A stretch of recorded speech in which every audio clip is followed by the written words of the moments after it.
Just a second. Perfect. So, good afternoon, everyone, ladies and gentlemen. As Margot said, this is Victoria Seri.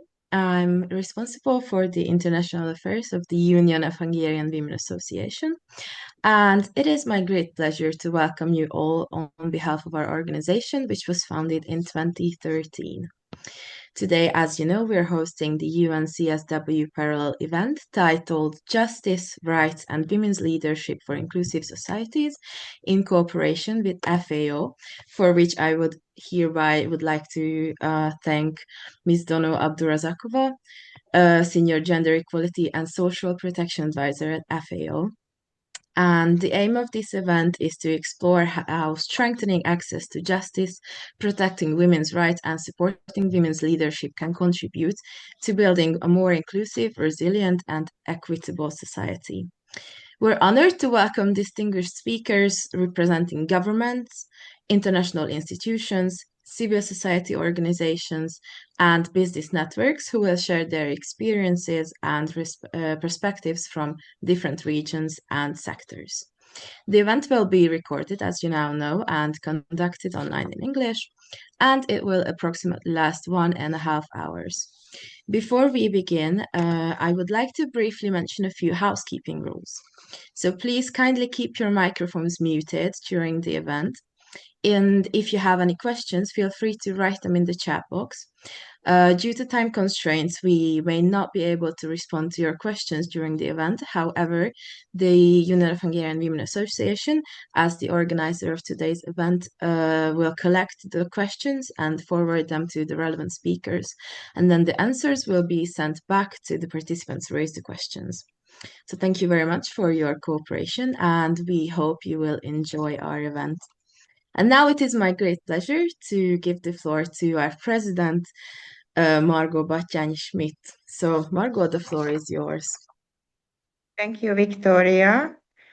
I hope that everybody can watch my presentation. Do you see it? Is it okay? Okay, all right. Yes. So, distinguished guests, ladies and gentlemen, State Secretary, I would like to welcome everybody in our 9th CSW parallel event. My name is Margit Batyányi-Schmidt. I am the founder and the president of the Union of Hungarian Women Association. It's my privilege to present our work today for you.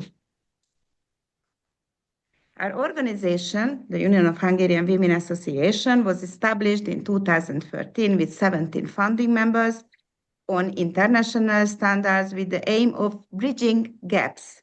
Within the framework of our social innovation, our primary focus is to address women in the rural areas. Our mission is to build a nationwide network of active information channels between rural women and decision makers, politicians and policymakers, chambers of commerce, public institutions, and other civil society organizations, while also maintaining a mentoring, coordinating, and representative roles. Over the past years, we have developed into a dynamic and expanding network that directly reaches more than 50,000 individuals and participates in approximately 200 professional events annually. Through national and international funding, we are able to implement sustainable and measurable programs. For us, the international presence is not symbolic. It ensures that the voices of rural Hungarian women are represented at global decision-making levels. We are member of the COFESE Families Europe, and today now Victoria is there in Athens. There is a General Assembly for the COFESE, and we are active within the Women Entrepreneurship Platform, where I currently serve as a Vice President. We contribute to the work of the Kopakojega Women's Committee, which is working together with the Agricultural Committee of the European Union. We have participated in the UN Commission on the Status of Women since 2017, so therefore it's the 9th time for the participation. And I am very happy here to welcome you here, Dono Abdurazakova, And we work closely with FAO. I don't know how many years, but I think that from the beginning, so about 2013, 2015, we started to work together.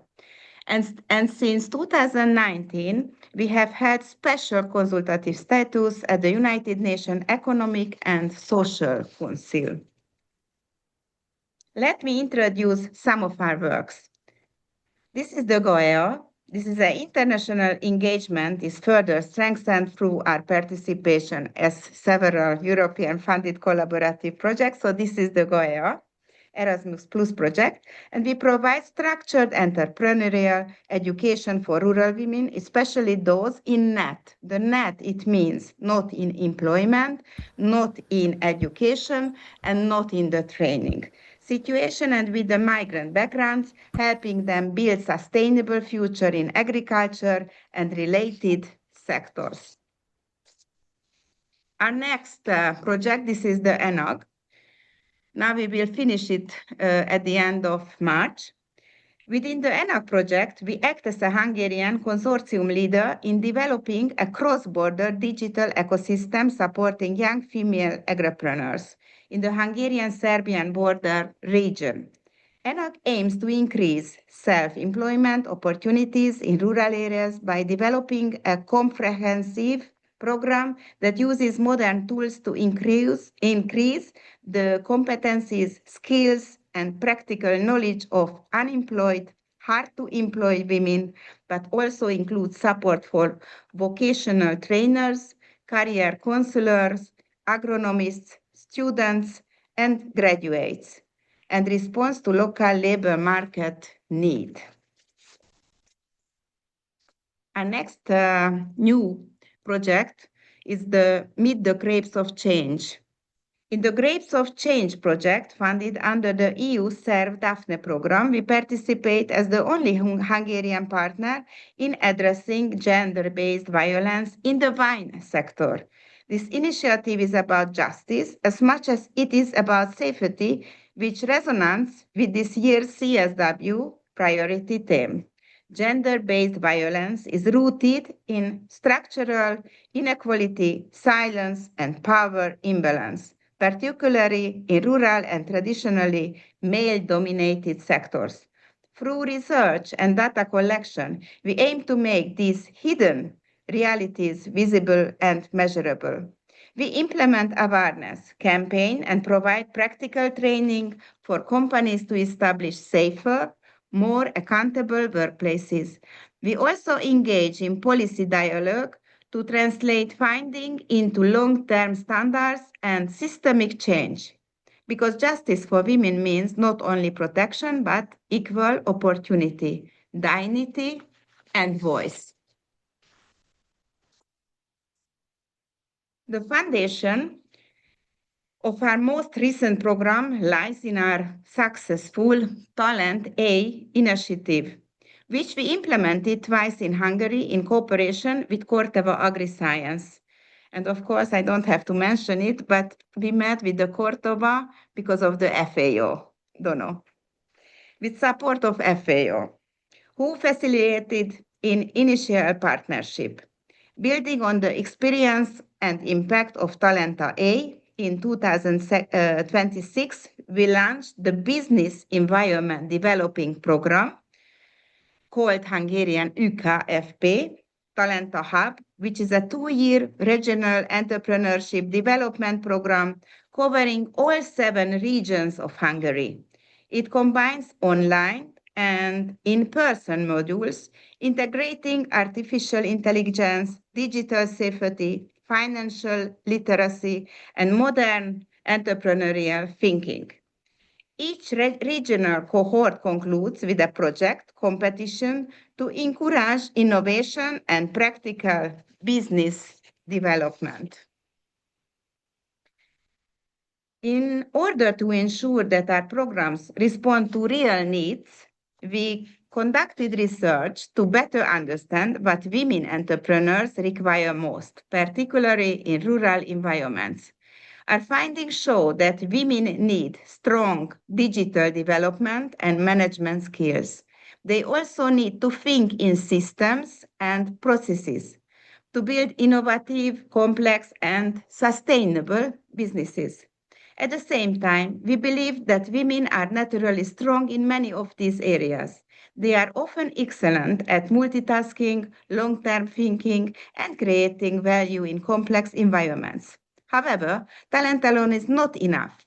Women need access to finance. They need policy awareness and supportive professional networks. A woman cannot build a business alone if she doesn't have support. She needs the family support. Entrepreneurship must be socially and personally sustainable. This is why training must be accessible, close to where women live. And this is also why digital knowledge is essential. Digital skills make learning flexible, scalable, and reactable, even in rural areas.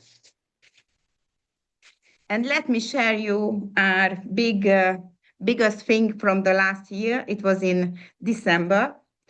One inspiring story I would like to share. Monica, you can see her with me, Vizine Horvat, a goat milk entrepreneur from Szent István Baksa, a village of only 260 inhabitants, whom we nominated and mentored for the Copa-Cogeca Women's Innovation Award. She reached the top 5 finalists at European level. This achievement demonstrates that European level excellence can emerge even from the smallest rural communities when mentorship, alliance building, and cooperation are present.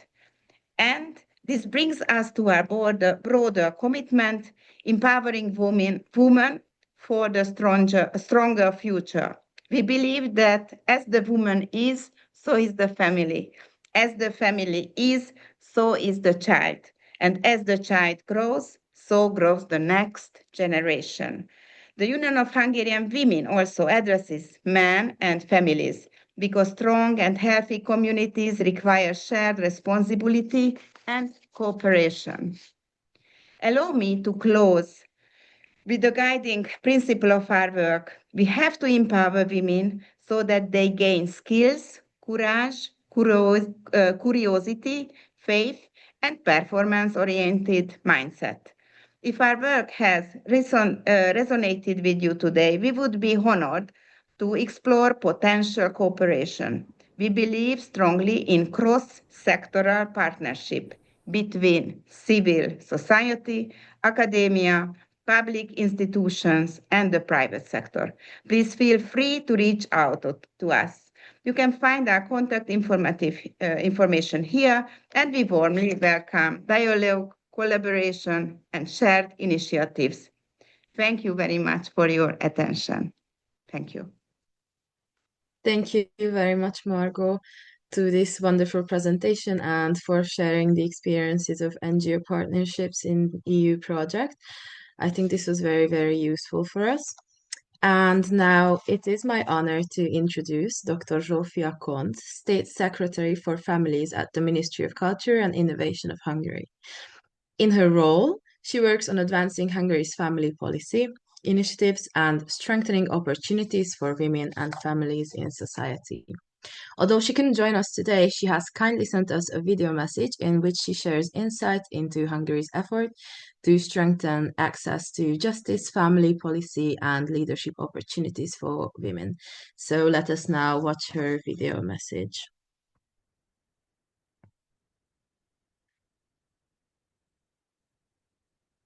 Dear Madam President, distinguished representatives from all around the world, dear colleagues, it's a great honor to welcome you at the 70th session of the Commission on the Status of Women.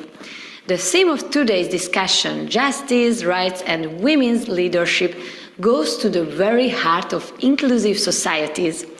Hungary's approach is rooted in a clear constitutional principle. Women and men are equal before the law. Our objective is to ensure that women can exercise their rights in practice, in the labor market, in family life, and in public and economic decision-making. We are convinced that work-life balance is a key condition for this.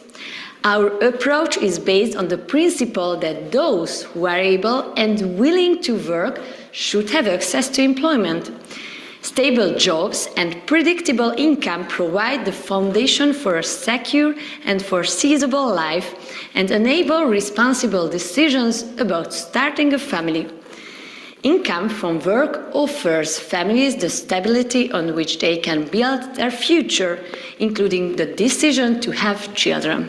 The government acts as a partner in supporting the reconciliation of work and family life through more than 30 targeted measures which have been introduced since 2010.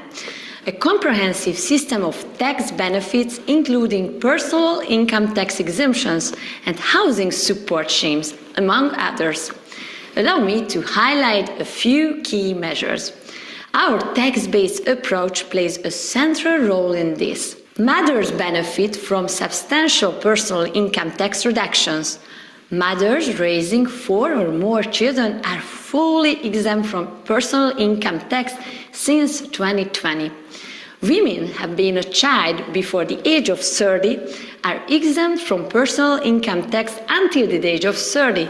And from October 2025, mothers of 3 children can also receive full tax exemption, followed by mothers of 2 children in a phased system starting from 2026. As a result, by 2026, 500,000 mothers will benefit from lifelong personal income tax exemption, and this number is expected to reach 1 million by 2029. At the same time, we doubled the family tax benefits from this year, 2026. Our commitment to building a family-friendly country is long-term and value-based. Ultimately, the most sustainable investment a nation can make is an investment in its children, ensuring the resilience and long-term prosperity of our societies. In Hungary, uniquely in Europe, parents can stay at home with their child until their child turns to 3 years of age, with state-provided monetary benefits. Therefore, nursery care is an option for parents. It's not mandatory. There has been a significant development in the nursery care system of Hungary in terms of legislation, financial means, and in the form of operational support. A more than 2-fold increase can be observed to date in comparison to 2010 in terms of the number of nursery care places. In addition, nursery care is now available in more than 3.5 times more municipalities than 15 years ago. Ladies and gentlemen, women's leadership is another key pillar of inclusive societies. Leadership requires access to resources, networks, and decision-making platforms. Therefore, Hungary supports women entrepreneurs, leadership development programs, and mentoring initiatives. The government provides targeted support for entrepreneurs and female leaders. Hungary's strategy for small and medium-sized enterprises specifically addresses underrepresented groups, including women. The National Entrepreneurial Mentoring Program has already supported hundreds of businesses through one-to-one mentoring, nearly half of which are women-owned. Complementary training programs and nationwide entrepreneurship forums have strengthened professional networks and visibility for women-led enterprises. Cooperation with civil society organizations, such as the Union of Hungarian Women Association, plays an essential role in this process, ensuring that policies remain grounded in real-life experience. As a result of these combined efforts, female employment in Hungary has reached a historic high. According to Eurostat, the employment rate of women aged 20 to 64 in Hungary reached 77% in 2024, well above the EU average of 71% in 2024. In Hungary, never before have so many mothers with young children worked as in 2026. Within the EU, Hungary saw the second largest female employment rate increase between 2010 and 2023, and the employment rate of mothers with young children aged under 3 increased from 66% to 80% between 2010 and 2024. Data also show that the most remarkable progress has been achieved among mothers with 3 or more children, with employment rising from 49% to 71% between 2010 and 2024. At the same time, we are committed to ensuring that women can live and work in safety and dignity. Hungary has strengthened legal frameworks against domestic violence, victim support services, and access to justice mechanisms so that every woman can exercise her rights without fear. Dear colleagues, inclusive societies cannot be built without women's active participation at every level, local, national, and global. Hungary remains committed to strengthening legal certainty, supporting families, and promoting women's economic and social participation, so that women not only take part in society, but actively shape it. I would like to express my appreciation to the Union of Hungarian Women Association for organizing this important event, and our co-sponsors and partners for bringing together such a rich and diverse perspective. Thank you so much for your kind attention. I hope I see you next time in Hungary.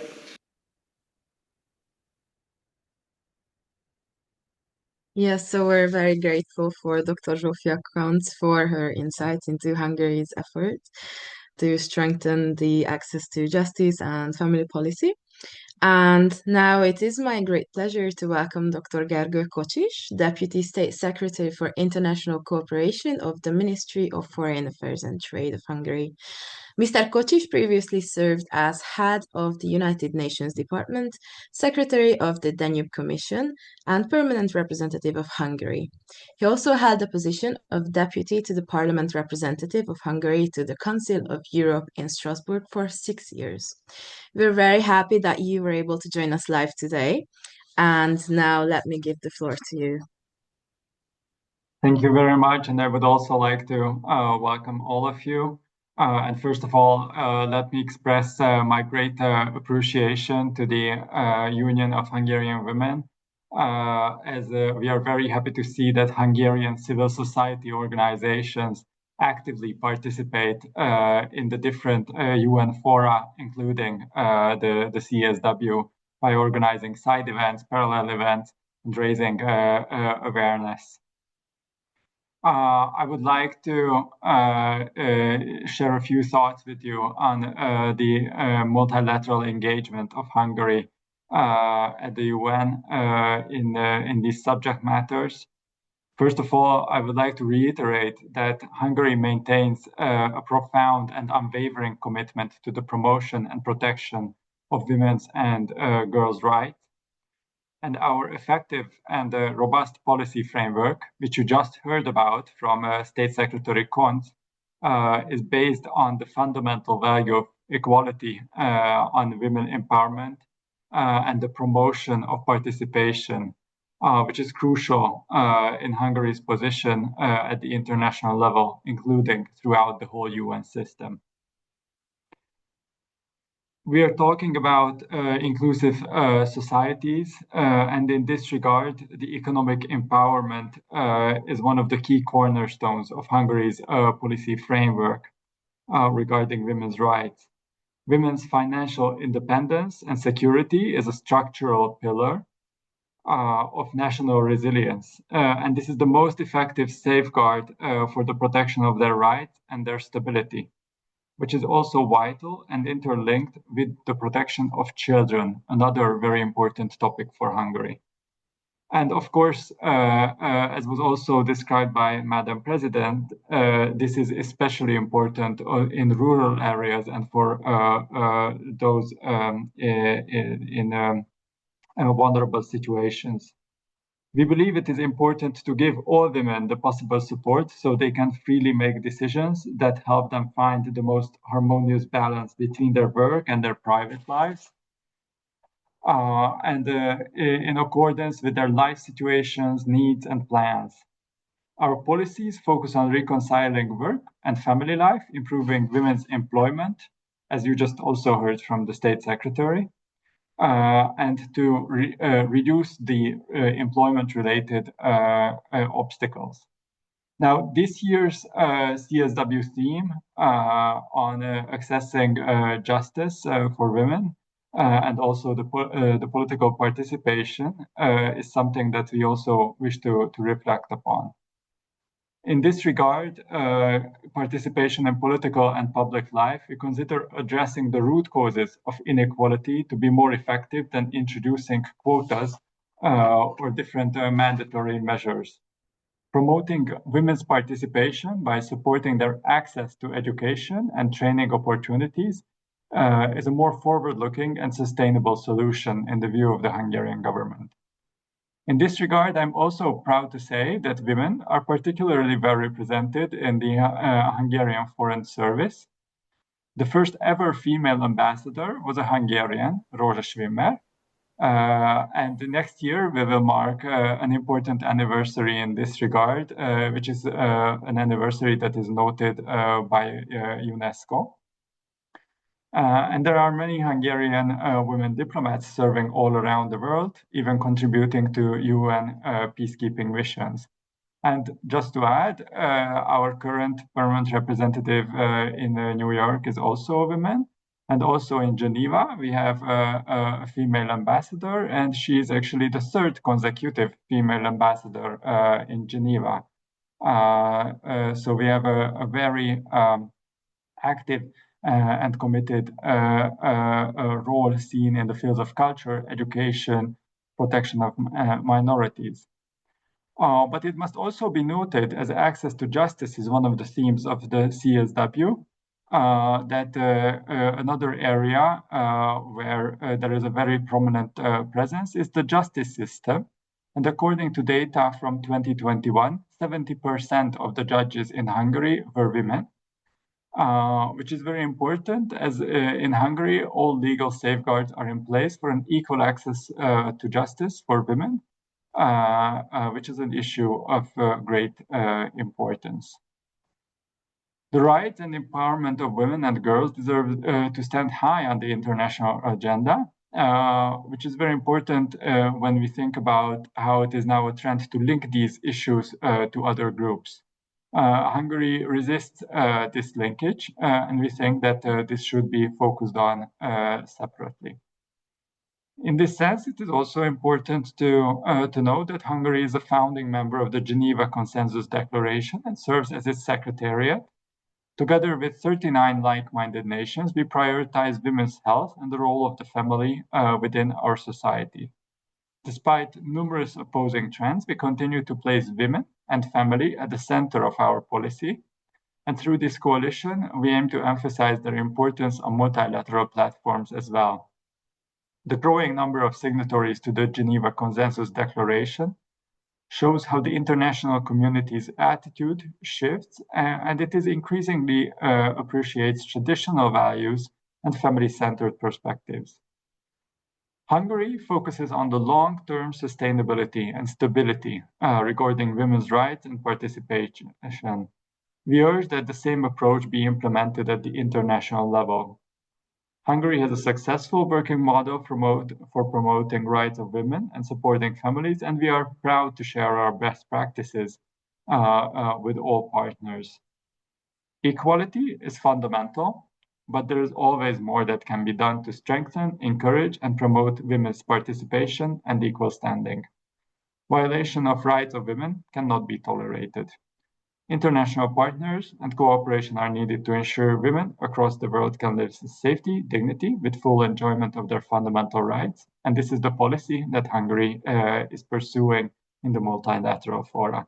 I thank you very much for your attention, and thank you again to the Union of Hungarian Women for organizing once again for the 9th time at CSW an event. Thank you very much, Mr. Deputy State Secretary, for your insightful remarks and for sharing this perspective. And I think it's particularly brilliant how you mentioned the first Hungarian diplomat, Rózsika Schwimmer, because as you also said, it is going to be the year for 2026 at the UNESCO, and we as the Union of Hungarian Women Association have already started to work on this topic, and we're already gathering information about her with Margot, and this is going to be a really interesting process, and we just cannot wait to get to know more about her. So yeah, thank you very much. And our next speaker is going to be Ms. Dono Absakuradova. Dono is the Senior Gender Equality and Social Protection Advisor at the Food and Agriculture Organization Regional Office for Europe and Central Asia. With more than 30 years of experience across the United Nations system, including extensive leadership roles within FAO, she is a recognized authority in gender equality and social protection policy. Throughout her career, she has provided high-level policy advice and technical expertise to governments, civil society organizations, and international institutions across Central Asia, Eastern Europe, the South Caucasus, and the Western Balkans, as well as in the People's Republic of China and Vietnam. Her work has shaped national strategies, strengthened institutional capacities, and advanced inclusive social protection frameworks that promote women's economic empowerment and rural development. In addition to her policy leadership, Dono has worked closely with local governments and communities to support grassroots rural women in remote and underserved areas, translating global commitments into tangible improvements in livelihood, resilience, and social inclusion. So now, dear Dono, the floor is yours. Thank you so much. It was a very long introduction of my modest work, but I appreciate that. And I try to be very brief because we don't have much time, and there are many distinguished speakers in the program. So in my very brief presentation, just few slides, I would like to, first of all,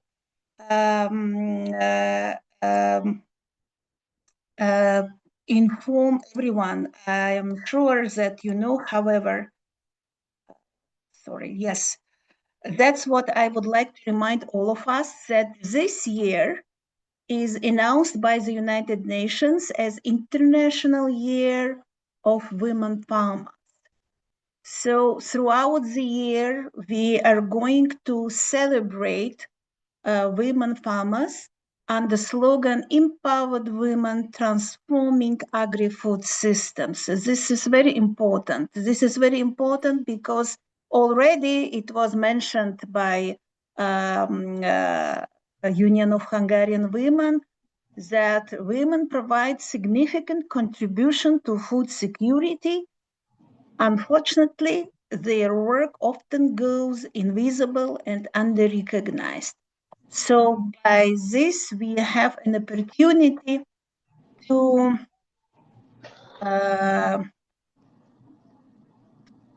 bring greater awareness and greater recognitions to women. But first of all, who are women farmers? This is very important because working as food and agriculture organizations throughout Europe and Central Asia in all regions, we notice that women, while they contribute, they provide a lot of work in family farms, in agricultural holdings, they are seen more as helpers, but not as farmers as such. So farmers, usually seen as men, women are simply helpers, assistants, while we think that this International Year of Women Farmers would help us to bring this recognition, to see them as farmers, all women working in agri-food systems in their different capacities. This would include not only owners of farms or managers of farms, but also those who provide their often free labor in family farms as contributing family workers. This is especially the case in smallholder farms, which is the majority in the region, who also contribute as seasonal workers, as producers, work in fisheries, work in beekeeping, work in pastoralist communities, in forestry communities, as processors, as traders, formal and informal workers, women who are already in agricultural science or prepare themselves to become professionals in agriculture, and of course rural entrepreneurs. So this is very encompassing type of definition that applies for this year. It reflects all the diversity. It includes younger women, older women, indigenous women, women with disabilities, refugees. So we hope that with this opportunity, we will have a chance to bring greater awareness to all stakeholders in the region. So we greatly encourage you and all participants to this side event, because I see there are distinguished civil society representatives, private sector representatives. You all have your networks. Please support and participate in the celebrations of the year. This is an opportunity to not only raise awareness about women's crucial role in agri-food systems, but also highlight actions and need for action that can help to close gender gap. And gender gaps, multiple gender gaps, they still exist, unfortunately, in the region, in many countries of the region, in access to land, in access to financial resources, markets, training, technology. I can list it, but everyone who is participating in this side event are very aware of these issues. So with that, I would like to very briefly provide an overview of the work of FAO work in the region, because it responds to the main topic, access to justice, women's rights, women's leadership. Everything what FAO does is directed towards these important areas. And we built our work along three main directions. It's collecting evidence and building knowledge, first of all. Knowledge that is specific for this region, because for many years we saw that, okay, the attitude was, okay, we have gender indicators compared to other regions more advanced, so we can deprioritize, which was not the case. We tried to collect this evidence in our day-to-day work. And you will see some examples of our recent products. First of all, in every country where we have programs, FAO supports programs, we conduct country-level gender analysis of agriculture and rural development, and we publish it, and it's available online in English and often in Russian as UN official language or local languages. So if you Google, you can find it. And there are also some generic publications those that provide overview of regional issues or serve as a tools. Please use them widely and help us to disseminate them widely in the region. We also work with the ministries of agriculture closely. This is one of the areas where FAO has advantage compared to other UN agencies. And it's not only working with the national mechanisms for gender equality, but also making sure that ministries of agriculture, they become more sensitive to gender issues in their work and address them in their work. And one of the recent examples, what last year, I would like to bring it here at this event. Ministry of Agriculture of Uzbekistan adopted its first ever sectoral gender mainstreaming strategy, which was considered as a success because before it was kind of a more gender blind, but it moved forward. It required a lot of work through FAO also to provide capacity development for them to better understand these issues, see connection between efficiency of agriculture and addressing gender gaps.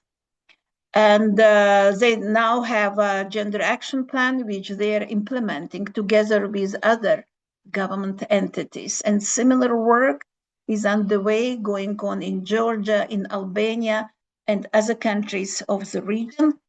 At all levels, but I will not go into the details given shortage of time.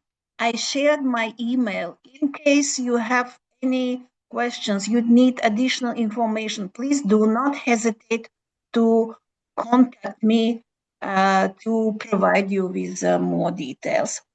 And one of the aspects of our work is working at grassroots level, working with rural women themselves. The objective is to empower them economically so that they improve their livelihoods, improve livelihoods of their families, and improve their income generation skills through diversification and improved access to markets. It's by improving rural women's access to knowledge, specific technical knowledge and skills. And we have numerous examples of such work going on in different countries of the region, from Balkans to Central Asia, in each of 18 countries where FAO has development programs. We can bring you examples of such work going on. You see from all photos, or the photos that are used for these presentations, they're all from the region, from FAO work. They document women, portraits of women who benefited from FAO support. I think I should stop at this stage, and I will be very happy to be connected with other speakers of this event and share more information should they find it useful for their needs. Thank you. Thank you very much, Dono, for this insightful presentation and for sharing FAO's valuable experience. And once again, I would encourage everyone to get in touch with Dono if you would want us to connect you. That is also a possible solution. And our next speaker is going to be William Koenig-Höwe, who recently began her work as member of the European Parliament, for which we would hereby like to congratulate her as well. In 2018, she was representative to the UN on behalf of the Kingdom of the Netherlands. She was chair of the Women's Committee in Copa-Cogeca, and as member of the Parliament, she will work on European industry, transport, innovation, and agriculture policy. And she sent us a video message, which I will now share with all of you.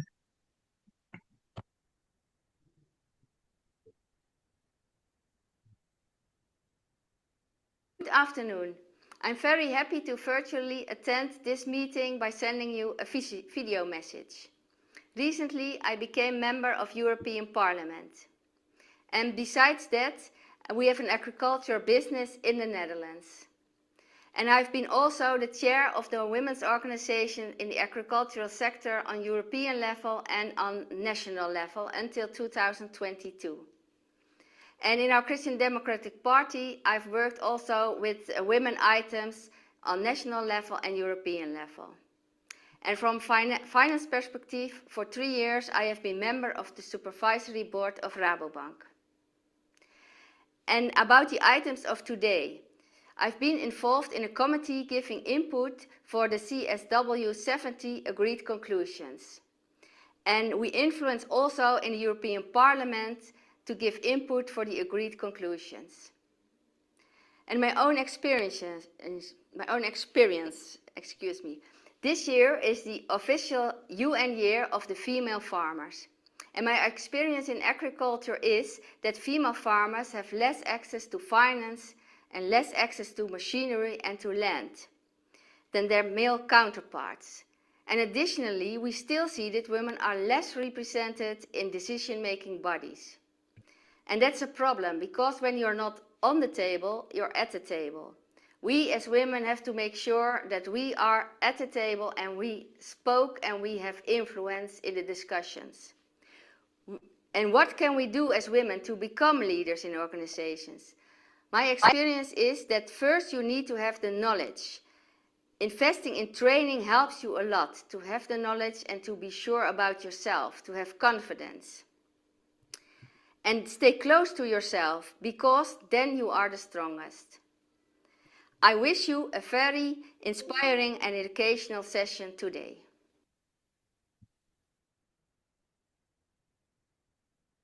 We are grateful for Ms. William Koenig-Höwe for sharing these important perspectives and also for participating at our event. And the next speaker is going to be Monika Alice Mészáros, member of the Board of Directors of the European Business and Innovation Centers, New York. She is also an EU project expert and managing director of Intellexi Ltd. With extensive experience in international innovation and entrepreneurship programs, having managed projects with a total value exceeding 100 million euros. She mentors women entrepreneurs in international initiatives such as the Big Africa and supports female-led innovation and rural entrepreneurship.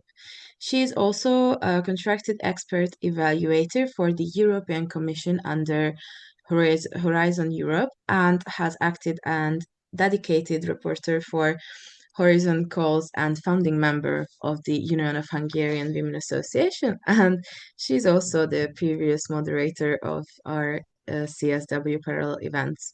So now, Monika, I would like to give the floor to you. Thank you very much, dear distinguished guests. I'm sorry, but I can't switch on my camera due to a technical reason. So I'm going to go through the slides without the camera. As Victoria said, I'm managing the Grapes of Change project for the Union of Hungarian Women Association, and I'm a founding member of this NGO. And I would like to say a few words about this project because, as it was mentioned by Margot in the welcome speech, it's a very relevant project for this year for the CSW. And we have a slogan for this project. It's Cultivating Equality. It's an EU-funded project, consists of more than 13 partners across Europe. And we would like to empower women and men across the wine industry to fight against gender-based violence and workplace discrimination. How we are going to do that for this 3 years project? We formulate an international consortium together with many countries' representatives. As you can see on the slide, the Union of Hungarian Women is the only Hungarian partner, as mentioned by Margot in the welcome speech. There are other women-related associations and wine-related agencies. The educational and research organizations are also well represented, and Sistemi Formativi Confindustria is the lead partner of this great project. Of course, there are entrepreneurship-related agencies as well. Impact Hub is also included in the partnership. And of course, we have the same mission, one mission for 3 years in this EU-funded project. Our activities are including several activities and several units. The first one is the research and data collection, based on which we are going to launch an observatory where everybody can include case studies in an anonymous way. It's not yet released. Of course, we will keep you informed about this, and we will share this presentation as well, so you can look at more information at our Facebook and other social media sites. We are going to launch awareness and other communication events, including also training elements, which will be provided for concrete entrepreneurs. And of course, at the end of the project, at the final year, the third year, we will have a concrete result, and we will provide a feedback for the European Union under the SERV Daphne project. The Grapes of Change, of course, has associated partners as well, and welcome associated partners. So if you believe you can provide an added value, please scan this QR code and check what's going on during the project work, because we would like to welcome a wide spectrum of actors, not just coming from wine sector and cooperatives from the wine industry, but any advocacy networks, universities, entrepreneurship-related agencies are more than welcomed. And if you register, you can get early access of data and tools, for example, the mentioned observatory, and we can provide more structured information for you through email.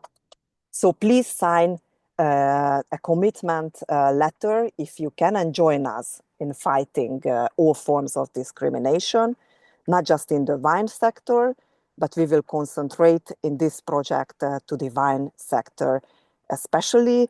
Recently, we are preparing the next international project meeting, which will take place in Budapest, Hungary at the end of April.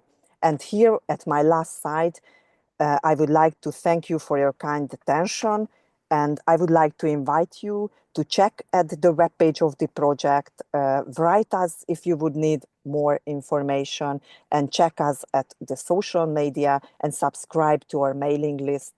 And let's empower women together in the wine industry and beyond, and let's stay in touch. Thank you very much for your kind attention.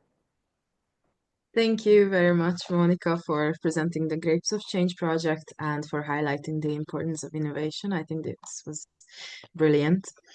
And our next speaker is going to be Miss Grazia Rando, an Italian entrepreneur with many years of managerial experience in major Italian construction company. She is also the founder of the film production company called Orchidea, whose first film, Cobalt Blue Night, received recognition in the United States. Since 2015, she has served as president of the Women Entrepreneurship Platform in Brussels, working to support and promote women's entrepreneurship across Europe. Since 2011, she has also been a mentor in BWIN, an Italian and European network designed to support female entrepreneurs, and since 2009, she has been an ambassador for female entrepreneurship in Italy. In addition, Ms. Rando is a board member of the UNESCO Intercultural Euro-Mediterranean Center in Greece and serves on the board of Gamma Donna, an Italian association dedicated to promoting the role of women in business and society.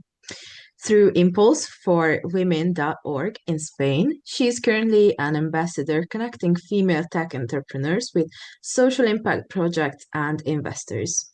She is also actively engaged with EWMD and several other European associations in promoting the Brussels Declaration, a policy initiative aimed at strengthening women's positions across all sectors. So let us now welcome Ms. Grazia Randall's presentation.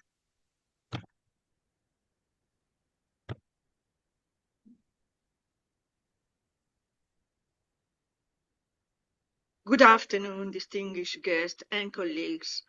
I'm Grazia Rendo, WEB's chair in Brussels. WEB is an international non-profit organization formed 10 years ago in Brussels, Belgium. WEB advocates for strengthening women's participation in European policy making and integrating their needs into areas like digital, environment, and social policies. The aim is to increase women's representation in entrepreneurship in Europe and foster a supportive, sustainable economic environment. WEB works on 5 core pillars: access to finance, education, innovation, government policies, and networks. Today, I stand before you to address a matter that is not only a question of justice, but a prerequisite for sustainable global prosperity, promoting equitable access to resources, legal protection, innovation, and decision-making platform to enhance women's participation and leadership.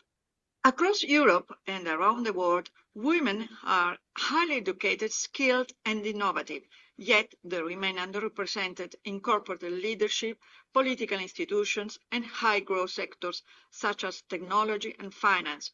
While progress has been made, structural inequalities persist, limiting not only women's potential, but the economic strength of our society. What is the actual participation and representation of women in Europe? Women are underrepresented among entrepreneurs. Women make up 51% of European population, but account only 34.4% of self-employed and 31% of startup entrepreneurs in the EU. Only almost 15% of startup founders are female. Across Europe, female entrepreneurial activity rates are consistently lower than male rates. For example, in the EU, the period 2018-22, 6% of women were actively involved in starting or managing a new business compared to 8% of men. Gender disparities in access to finance persist in SMEs too. Female-owned firms report loan approval rates minus 5 percentage points than male-owned firms. These disparities are not accidental. They are the result of long-standing systemic imbalances in law, finance, and institutional culture. Achieving gender parity in new business creation could add almost 250 billion annually in gross value added by 2040. A broader estimate suggests equal participation in Europe could increase EU GDP by 600 billion by 2040. I'm going to share with you the key solution to these problems. We need equitable resources, innovation and digital inclusion, legal protection, decision-making platforms. First, equitable access to resources is fundamental. Women entrepreneurs often struggle to secure financing due to biased lending system and limited collateral rights. In Europe, initiatives supported by the European Commission have begun addressing funding gaps for women-led startups. However, access must go beyond funding. It must include education in STEM, digital literacy, and global trade opportunities. Second, strong legal protection is essential. Equal pay legislation, anti-discrimination law, parental leave policies, and protections against workplace harassment create the foundation for participation. The Council of Europe has advanced conventions protecting women's rights, yet enforcement and cultural transformation remain ongoing challenges.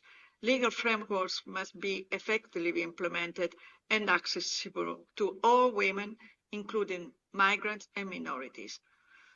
Innovation and digital inclusion are powerful equalizers.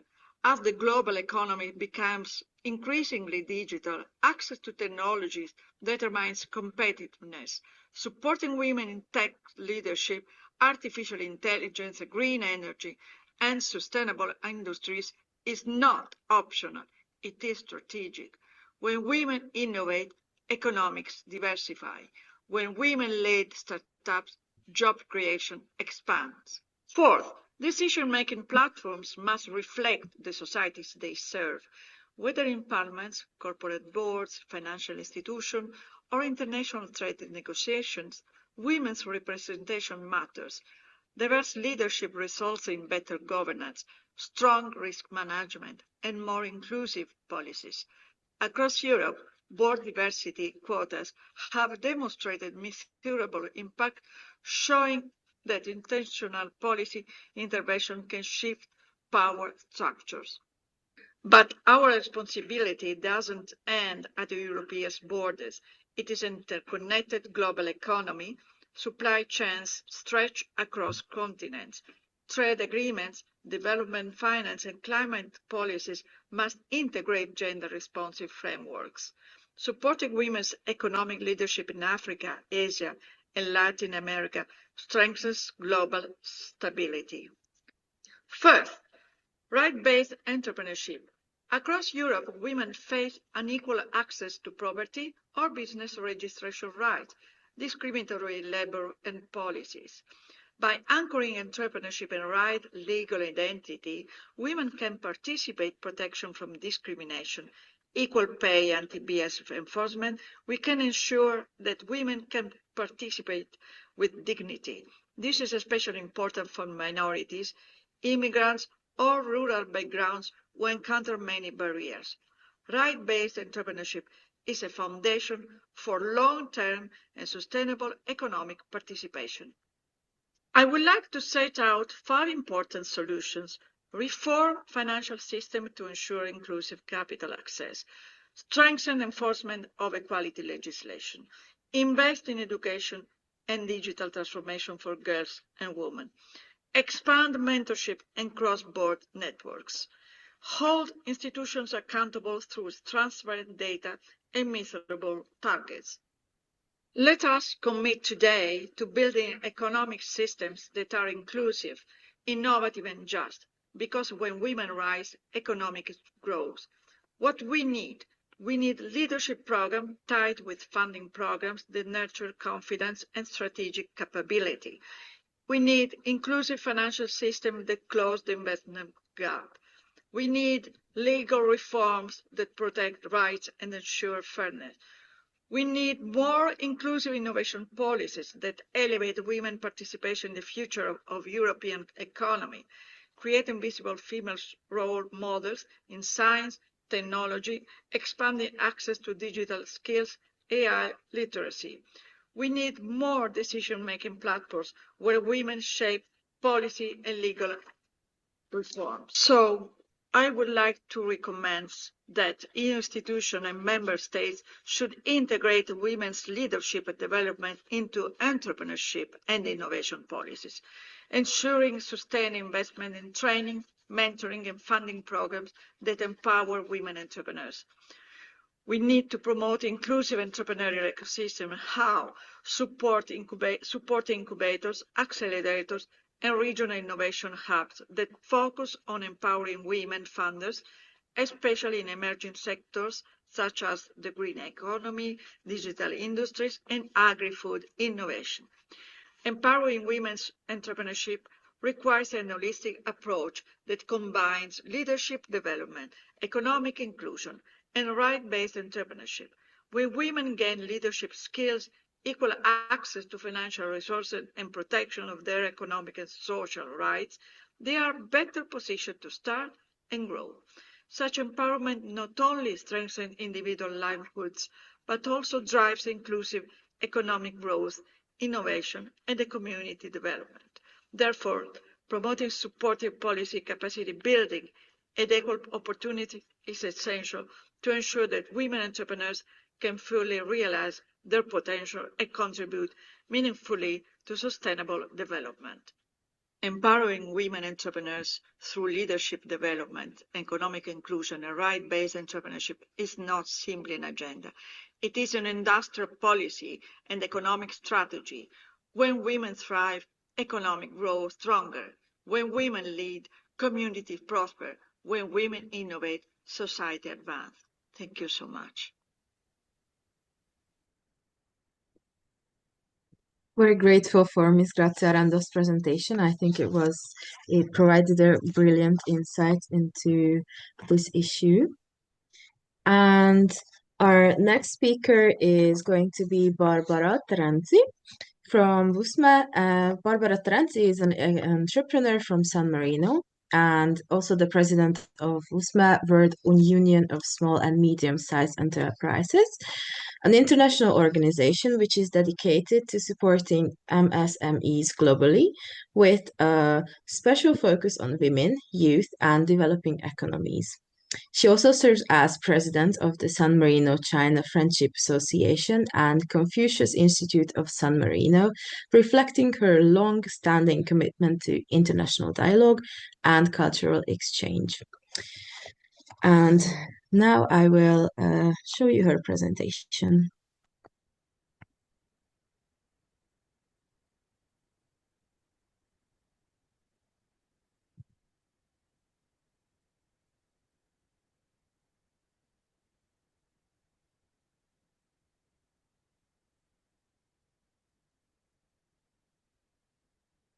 Just a second.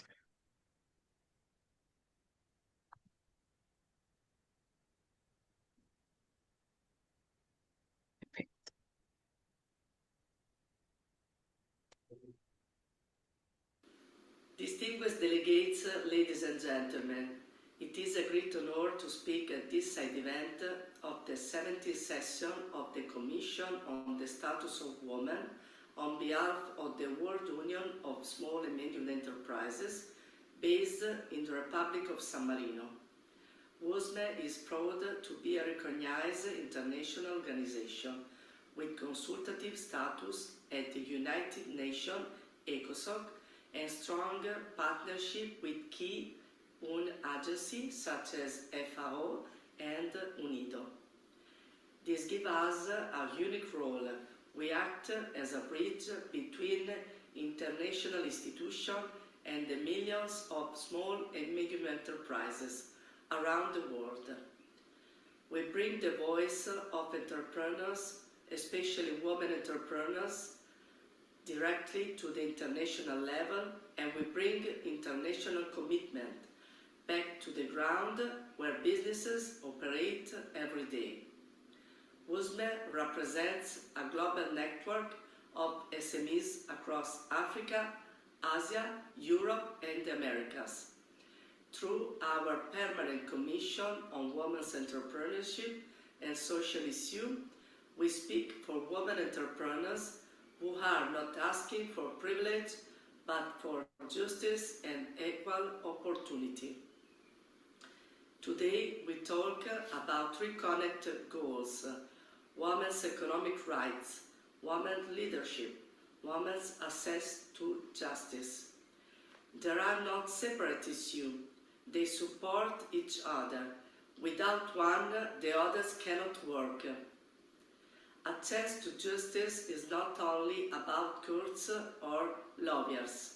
It means that women can defend their businesses, sign contracts, access credit, and take part equally in economic life. But in many countries, women still face legal barriers, limited enforcement of existing laws, social pressure, and violence. Even where good laws exist, they are often not applied. Without access to justice, economic empowerment is fragile. Without economic independence, leadership remains symbolic. Without leadership, policy continues to overlook half of humanity.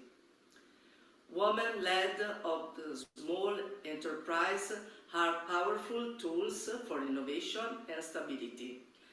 But too often women are asked to adapt to systems that were built without them. From our regional perspective, we see both challenges and inspiring practice. In Africa, cultural tradition and weak enforcement still limit women's participation, but mentoring networks, microfinance, and cooperative models are showing that collective empowerment works. In Europe and San Marino, women are still underrepresented in governance and business leadership. Building global networks of women leaders is proving to be a strong tool for structural change. In the United States, systemic barriers still exist. Access to capital, representation in leadership, mentorship, and inclusive models are essential.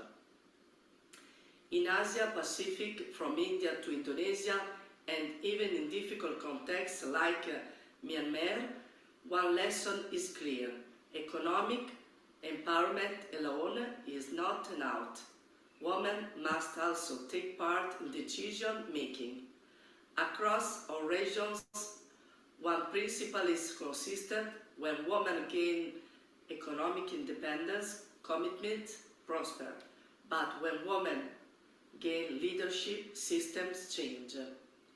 WUSME calls for concrete action, such as including women in decision-making at every level through leadership training and equal representation. It is important to connect economic empowerment to leadership, microfinance, credit guarantees, cooperatives, and digital inclusion as ways to governance. It becomes fundamental to grow global mentoring networks.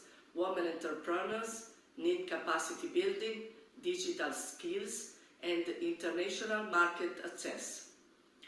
Women's participation in economic and public life is not optional. It is essential for democracy, stability, and sustainable development. A world where women have a place at every decision-making table is not a dream. It is a necessary condition for strong and lasting economies. At WUSMA, we believe in a world where every woman is not just a symbolic presence, but a real force for change, where equal opportunity is built into laws, economy, and institutions. When women access justice, they defend their rights. When women access markets, they create prosperity. When women access leadership, they reshape societies.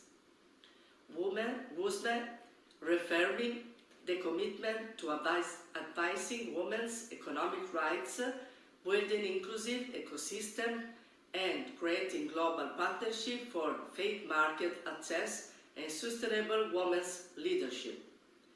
Let us move from statement to real change. Thank you for your attention. I would like to thank all those who will contribute to this session today.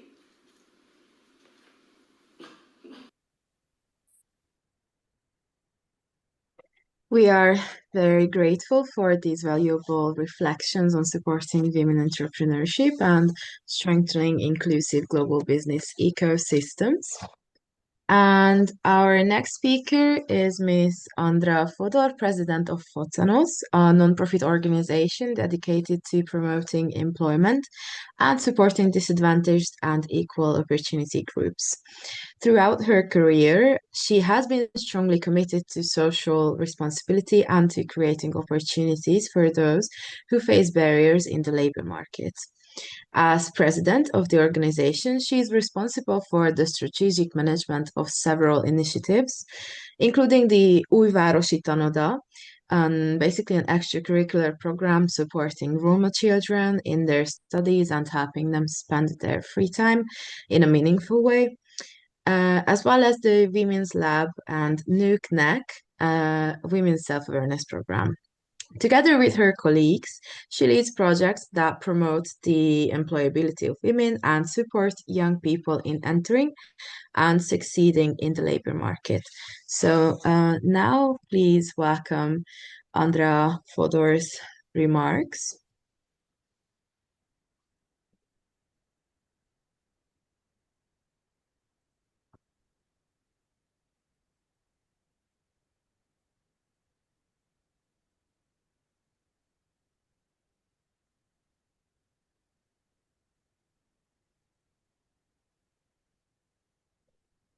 Ladies and gentlemen, it is an honor to present our organization at this side event of the US CSW 70th seasons. I would like to thank Mrs. Margit Botányi-Schmidt, President of the Union of Hungary Women's Association, for the kind invitation and for the opportunity to cooperate. As president of the nonprofit organization for employment purposes, known as FOCENOS, I'm delighted to share your work and mission with you today. FOCENOS is a nonprofit organization that has been operating for almost 30 years with the main objective of enhancing employability and promoting equal opportunities with a particular focus on women and children and the people with disabilities. Since 2023, one of our key priorities has been to increase women's representations in social dialogue. We work with the women on several platforms. Twice a year, we organize the Women's Lab Conference and exhibition in Szolnok. These events focus women's physical, mental, and emotional well-being and workplace well-being, opportunities for flexible and atypical employment, and achieving the sustainable work-life balance. We hold mastermind groups for female entrepreneurs where participants collaborate to address their business challenges.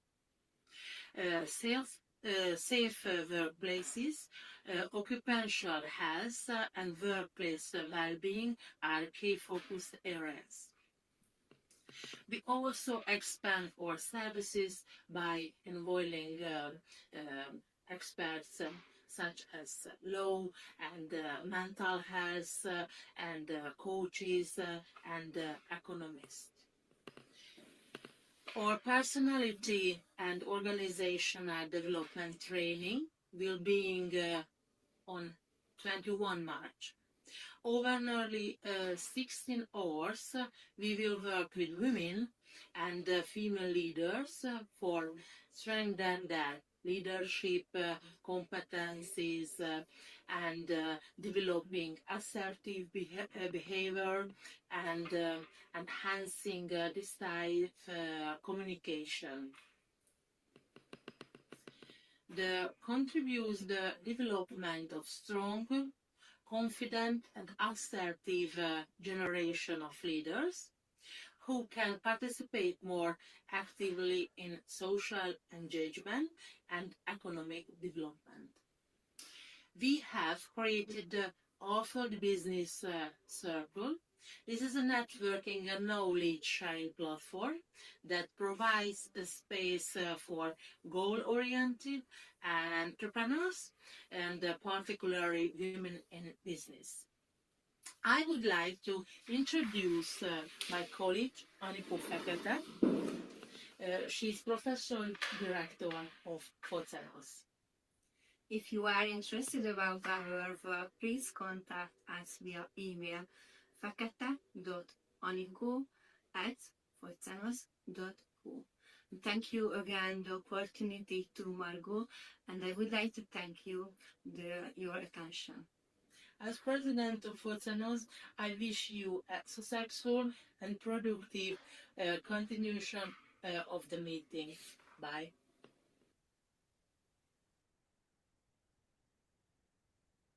We are very grateful for Andra and also Aniko Fekete for presenting the important work of Focenos and for highlighting initiatives supporting women and young people in the labor market.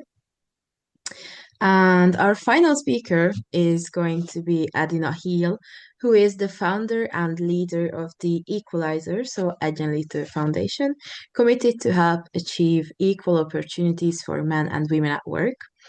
Adina has been the CEO of Google for Hungary for 8 years. Prior to joining Google, Adina ran the biggest commercial radio station for Hungary. And Adina has established 2 foundations, one with the radio station she ran for helping disadvantaged children. It was called Schlager Angel. And one is the Equalizer Foundation to promote equal treatment of women at work, having more than 350 influential women leaders as volunteers in its ranks. She has extensive broad experience on the board of Schlager Radio, on the board of the American Chamber of Commerce, and on the board of the Budapest Festival Orchestra, which ranks amongst the top 10 orchestras worldwide. She serves on the advisory board of a charity providing free coding lessons for girls in Hungary. She has been featured on the cover of Forbes magazine in 2015 as one of Hungary's most influential women in business. She holds an MBA from the leading international business school in Seed and is mother of 2. Adina lives in London and Budapest. And now I will share her remarks with you.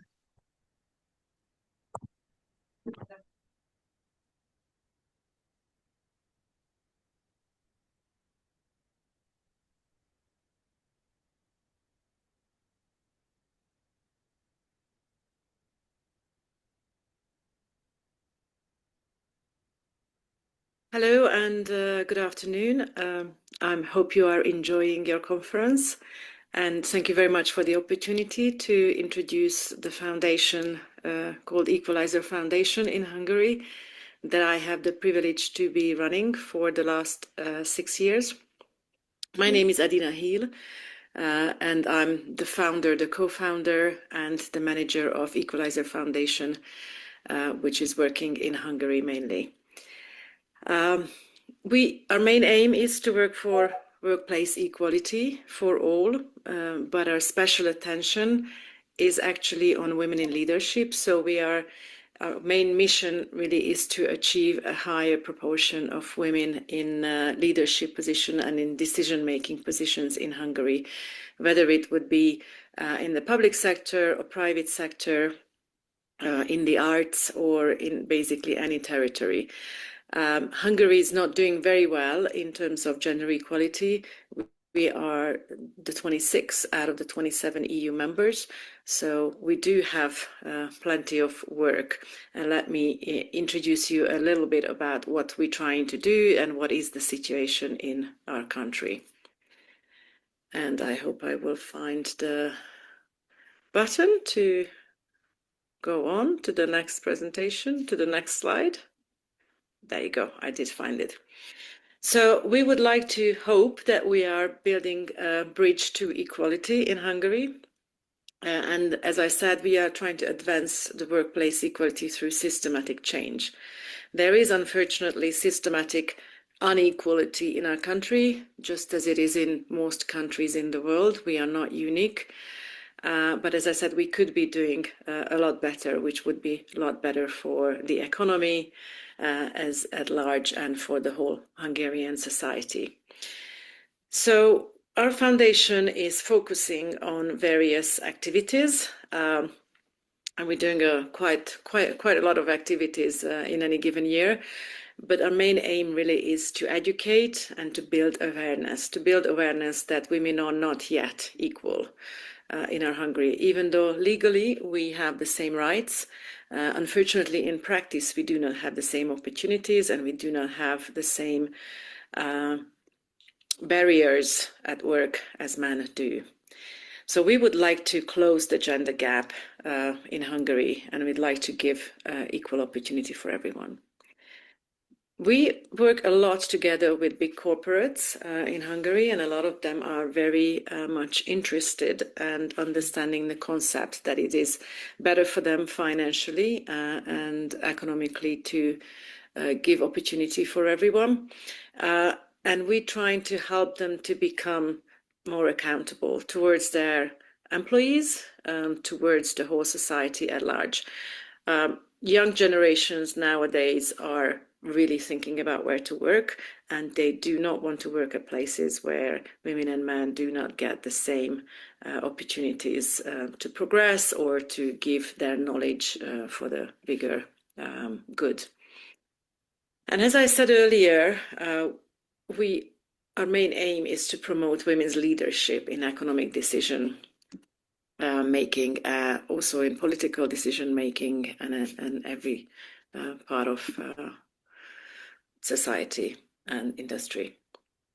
We also like to build connections. One of the things that women are not as strong as men in, traditionally, they didn't have the opportunity to be such good, is to have connections, to have mentors, to have friends in business or in their workplace who will help them, who will advocate for them. So we built a mentorship program where we connect 200 women in the last couple of years already to each other and help each other on becoming leaders. This is a very, very successful program.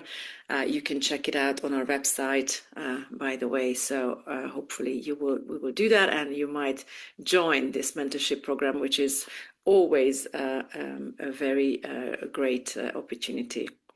We have trainings on inclusion and diversity for corporates. We organize 2 big conferences a year, and with that we get a lot of media coverage, which we often use to educate the public at large and the media as well, to build the media leaders' awareness that in media as well we need to give equal opportunities and equal visibility to women. And of course, we would like to connect as many women leaders to each other as possible. Women leaders do have different issues at work as men, because they are the new group in there. So some numbers about Hungary, and some of these numbers don't look really bad. However, it's very clear that we do have a glass ceiling. One of the telling figures is released that in middle management, as you can see, we have quite many women. They're doing pretty well. For example, if you look at a bank, most of the financial institutions in Hungary now have more than 50% actually middle management rate. But when you look at the top tier, it's very, very, very grim. In financial institutions, for example, in Hungary, it's literally 0 or very, very small percentage.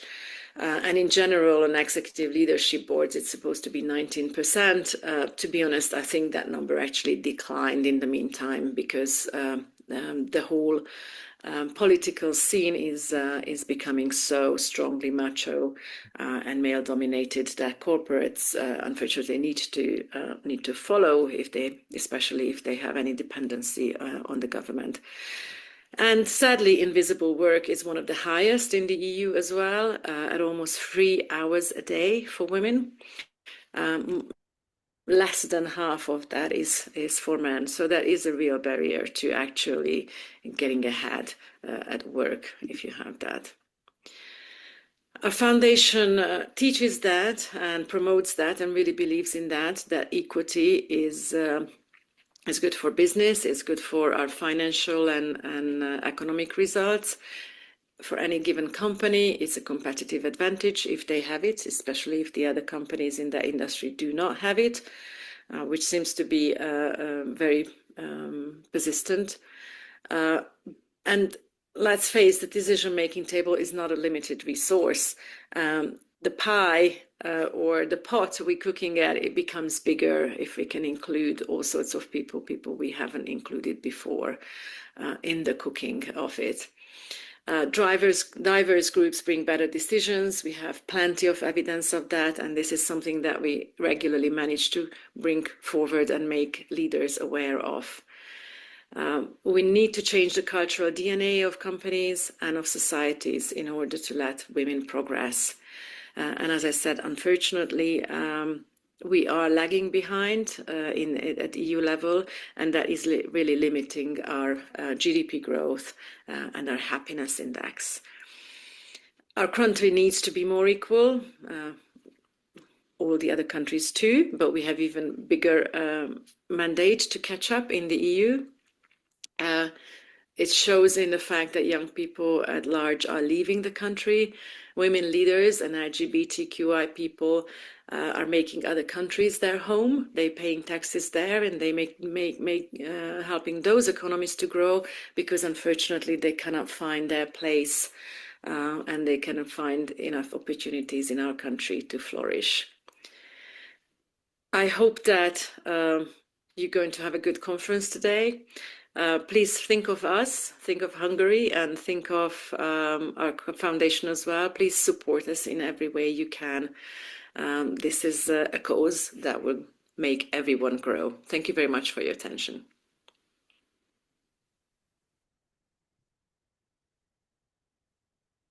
We're so grateful for Miss Edina Hill for this inspiring presentation.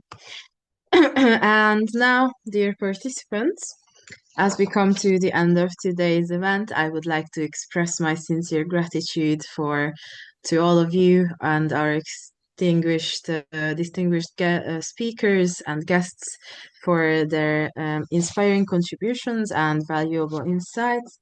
And before we conclude, I would also like to ask our speakers if they would allow us to share some highlights from their presentations, but I will make sure to send an email about this matter to you, because if you agree, then we would be delighted to publish a short summary or a selected insight from today's discussion on social media platforms as well. I think today's discussion clearly demonstrated that strengthening justice, international, protecting women's rights, and promoting women's leadership are essential for building inclusive and sustainable societies. We heard very interesting perspectives from governments, international organizations, civil societies, and business leaders, highlighting how cooperation, dialogue, and shared commitment can help advance gender equality worldwide. I would also like to thank all of you who joined us today as participants. If you have any remaining questions, feel free to send them to us to our email address, which I will just now leave in the comments below. Sorry, in the chat box. And we very much hope that we can welcome you again at future events of our organization. We were the Union of Hungarian Women Association. And thank you very much once again for being here today. And we wish you a wonderful day. Goodbye, everyone. Thank you. Bye. And see you next year. I hope that we will meet offline in New York too. Thank you. All the Yes, best. Thank you once again. And thank you, Vicky, what you did today for us. Thank you so much. Bye-bye. Goodbye, everyone.